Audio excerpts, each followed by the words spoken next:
Salut tout le monde! Aujourd'hui, je suis de retour pour une nouvelle vidéo. Cette fois, je vous parle de Machine à gomme, le journal d'Émile, donc le tome 11,5 de la série Le journal de Dylan, écrit par Marie-Lou Adessine, publié par les éditions Boomerang et qui a 407 pages.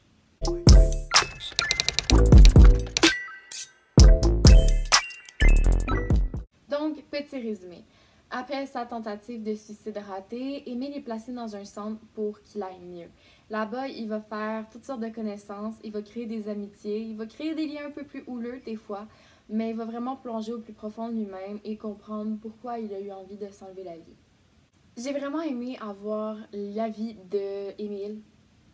J'ai vraiment aimé avoir le point de vue d'Émile sur ce qui s'est passé dans le dernier tome du journal de Dylan parce que je trouve que souvent, dans les séries jeunesse, si on aborde la question du suicide, est comme survolée et on ne saura jamais trop pourquoi la personne l'a fait.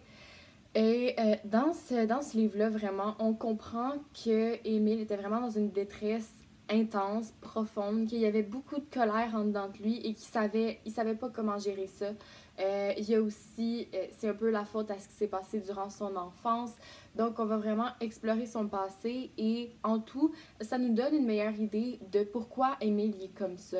Donc, par exemple, quand il intimidait une des amies de Dylan il y a quelques tomes, on comprenait pas trop pourquoi il faisait ça et bien sûr, l'intimidation, c'est zéro pardonnable, mais on comprend maintenant pourquoi Émile a fait ça et qu'est-ce qui l'a poussé à le faire.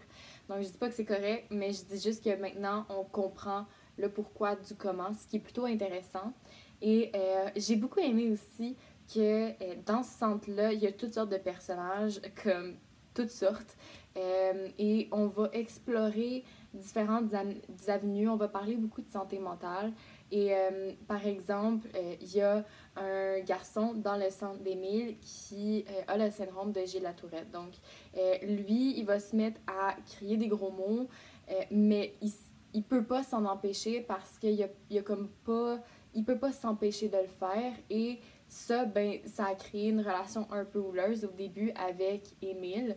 Donc, on va vraiment voir tous les dessous de ce qu'on voit pas d'habitude dans les romans. Et j'ai vraiment aimé ça parce que ça nous donne une autre perspective super différente. J'ai aussi beaucoup aimé que la fin... ok, la fin, donc, ça se finit un peu...